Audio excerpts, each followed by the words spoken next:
கிறிஸ்துவுக்குள் பிரியமானவர்களே, இந்த நாளுக்கான தினசரி தியான வசனம் மத்தேயு எழுதின சுவிசேஷம் 5வது அதிகாரம் 9வது வசனம்.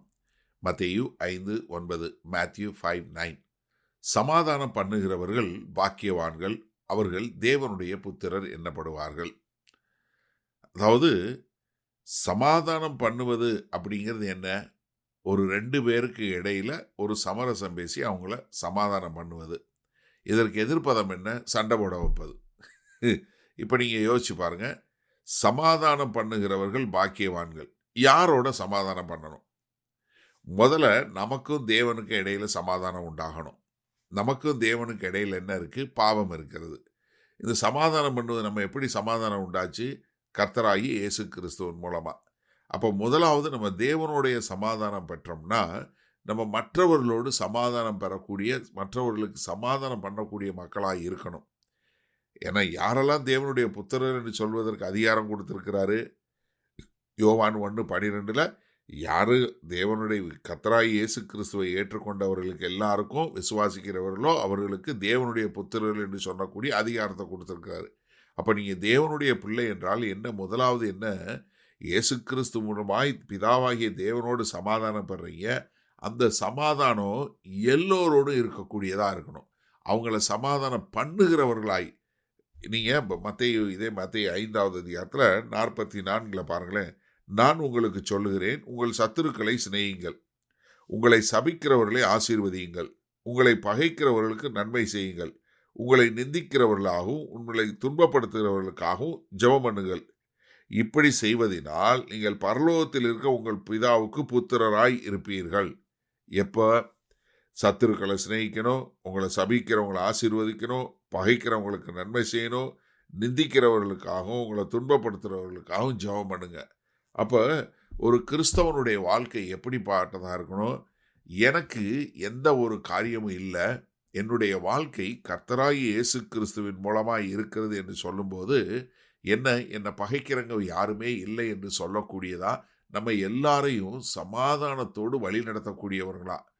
அதனால தான் 2 கொரிந்தியர் 5வது அதிகாரத்தில் 17 பார்த்தீங்கன்னா அவர் சொல்லும்போது என்ன சொல்கிறாரு? நம்மளை தேவனோடு ஒப்புரவாக்கி நமக்கு ஒப்புரவாக்குதலின் ஊழியத்தை கொடுத்துருக்கிறாரு. கர்த்தராகிய இயேசு கிறிஸ்து மூலமாக தேவன் நம்மோடு சமாதானமானார், ஒப்புரவாக்கப்பட்டோம். அதே மாதிரி மற்றவர்களுக்கு நம்ம ஒப்புரவாக்கக்கூடிய ஒரு ஊழியத்தை கொடுத்துருக்கிறாரு. அப்போ நீங்கள் தேவனுடைய பிள்ளைகள், பரமபிதாவே என்று ஜெபிக்கக்கூடிய மக்களாக இருந்தால் நீங்கள் என்ன தெரியக்கூடிய மக்களாக இருக்கணும்? மற்றவர்களோடு சமாதானம் பண்ணுகிறவர்களாய் இருக்க வேண்டும் ஒழிய சண்டை பண்ணுகிறவர்களாக இல்லை. அப்போ நீங்கள் எங்கே போகிறீங்களோ, யார் கூட பேசினாலும், எங்கே பேசினாலும் ஒருவருக்கு ஒருவர் சமாதானம் உண்டாகக்கூடிய ஒரு பேச்சு பேசுகிறீங்களா? மற்றவர்களோடு சமாதானம் பண்ணக்கூடிய ஒரு நடக்கை உள்ள ஒரு செயல் உங்ககிட்ட இருக்கா? சரி, இந்த நாளில் இந்த வசனத்தை நம்ம எப்படி எடுத்துக்கொள்வது? இன்றைக்கு சபைகளில் இருக்கக்கூடிய ஒரு பெரிய பிரச்சனை என்ன தெரியுமா? யாராவது யாரையாவது சென்று முடிச்சு விடுற வேலை. அது ஏன் தெரியல. இன்றைக்கும் கிறிஸ்தவர்கள் என்று சொல்கிறவங்க அநேக சபைகளில் இன்னைக்கு பெரிய பிரச்சனை வர்றதுக்கு காரணம் என்ன தெரியுமா? யாராவது கூடி யாரு கூடயாவது உட்கார்ந்து பேசி யாராவது ஒருத்தரை தவறுதலாக சொல்லி அவங்களுக்கும் இவங்களுக்கும் ஒரு பிரச்சனையை கொண்டு வந்துடுது. சிந்திச்சு பாருங்க. அதாவது இன்றைக்கு சபைகளில் நடக்கக்கூடிய எல்லா பிரச்சனைக்கும் காரணம் என்ன? யாரோ 2 பேர் எங்கேயோ உட்காந்து எதையாவது பேசி அவங்க சரியில்லை இவங்க சரியில்லைன்னு சொல்லக்கூடியது. ஆனால் நீங்கள் யோசிச்சு பாருங்களேன், நம்மகிட்ட குறைபாடுகள் இல்லையா? நம்ம எல்லாரும் பூரண மனுஷர்களா? இல்லையே. நம்ம எல்லாருக்கிட்டையும் குறைபாடுகள் இருக்கே. அப்போ நம்ம என்ன பார்க்குறோம்? நம்மளை பார்க்கும்போது குறைகளை மீறி நன்மையான காரியங்களை பார்க்குறோம். அதே மாதிரி உங்கள் சபையிலையும் சரி, உங்கள் ஹோம் குரூப்பில் சரி, இல்லை உங்களுடைய வீட்டு கூட்டமாக இருக்கட்டும், இல்லை உங்களுடைய அலுவலகமாக இருக்கட்டும், இல்லை உங்கள் குடும்பமாக இருக்கட்டும், குறைகளை மீறி நன்மைகளை காணக்கூடிய ஒரு காரியம் இருக்கா உங்ககிட்ட? ஏன்னா நீங்கள் தேவனுடைய பிள்ளைகள் என்று சொன்னீங்கன்னா எப்படி தேவன் பார்ப்பது போல தானே பார்க்கணும். நாம் எல்லோரும் பரிசுத்த பாதையில் நடந்து கொண்டு இருக்கிறோம். நம்ம யாருமே பூரணமான மனுஷர்கள் இல்லை. ஆனால் கர்த்தர் நம்மளை எப்படி பார்க்குறாரு? இயேசு கிறிஸ்து மூலமாக ஒரு பூரணமாக்கப்பட்டவர்கள் போல தானே பார்க்கிறாரு. அப்போ நம்மளும் ஒரு பூரணமாக்கப்பட்டவர்கள் என்று சொல்லக்கூடிய ஒரு காரியம் பார்த்தோன்னா நம்ம என்ன பண்ண மாட்டோம்? சண்டை கொண்டு வர மாட்டோம், மாறாக சமாதானம் கொண்டு வருவோம். அப்போ நம்மளுடைய பார்வை மாறட்டுமா?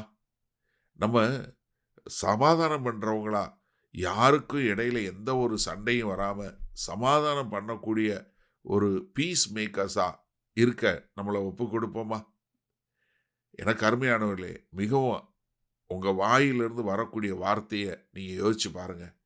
மற்றவர்களுக்கு சமாதானத்தை கொண்டு வருகிறதா, இல்ல சண்டையை கொண்டு வருகிறதா? வல்ல பிதாவே, இந்த அருமையான நல்ல நாளுக்காய் நன்றி. இந்த செய்தியை கேட்டுக்கொண்டு இருக்கிற ஒவ்வொருவருக்காய் நான் ஜெபிக்கிறேன் ஆண்டவரே. இன்றையிலிருந்து அவர்கள் தங்கள் வாயிலிருந்து வரக்கூடிய வார்த்தை சமாதானத்தை உண்டு பண்ணுகிறதா, இல்லை சண்டையை உண்டு பண்ணுகிறதா என்று பரிசோதித்து பார்த்து தீயவைகளை விட்டு நன்மைகளை பற்றி கொண்டு உம்முடைய பிள்ளைகளாய் இந்த பூமியில் வாழ எங்கள் தேவன் கிருபையும் இரக்கமும் பாராட்ட வேண்டுமாய் இயேசு கிறிஸ்துவின் மூலம் ஜெபிக்கிறோம் வல்ல பிதாவே. ஆமேன். கர்த்தர் உங்களை ஆசீர்வதிப்பாராக. நாம் இன்று மாலை மண்ணால சந்திப்போம்.